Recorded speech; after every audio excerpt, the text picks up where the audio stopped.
नमस्कार, मी ऋतुजा तुमच्या सगळ्यांचं स्वागत करते आपल्या आणखीन एका नवीन ब्लॉगमध्ये. आणि खूप केस गळत आहेत माझी. मला ना त्याच्यावर काही उपायच सुचेना काय करावं. तर दुपारी जेवणासाठी भेंडीची भाजी आणि चपाती बनवली होती, जी की आरुषची खूप फेवरेट आहे.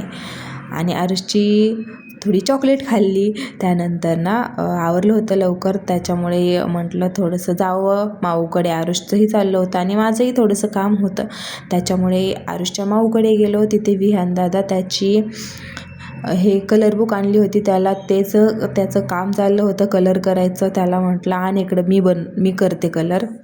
आणि मला खरंच खूप आवडतं. आपल्या लहानपणी तर काही नव्हतं असं, पण आत्ताच्या लेकरांना आहे आणि मला आवडतं कलर वगैरे करायला. आणि आरुषचा आणि विहानदादा स्कूलला गेला नव्हता तर कसं खेळायचं चालू आहे. ज्या गोष्टी त्यांना बोललं नाही ह्याच्यासोबत नाही खेळायचं, तर ते दोघं त्याच गोष्टीसोबत खेळणार. ऐकत तर कोणाचंच नाहीत. नंतर इव्हिनिंगच्या वेळेला आम्ही थोडंसं बाहेर गेलो होतो, थोडं सामान आणायचं होतं. आणि आज आहे ना माझ्या माहेरची माणसं आली होती. आरुष आजारी होता ना, तर त्यालाच भेटायला आली होती. तर त्यांच्यासाठी पनीरची भाजी बनवत होते मी. कांदा, टोमॅटो आणि काजूची ग्रेव्ही बनवून घेतली.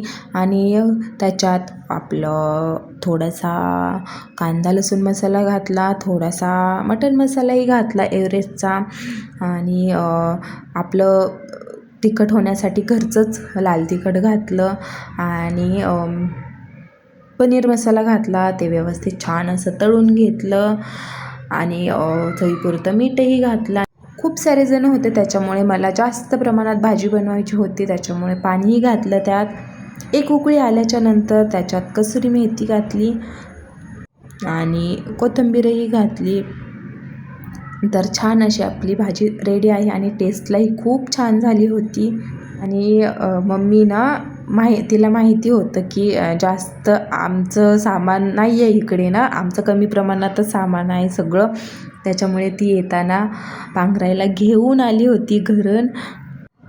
किती आपल्या आयांना सगळं समजतं ना. मी काही बोललीही नव्हते तिला आणि ती तिच्या मनानेच घेऊन आली होती.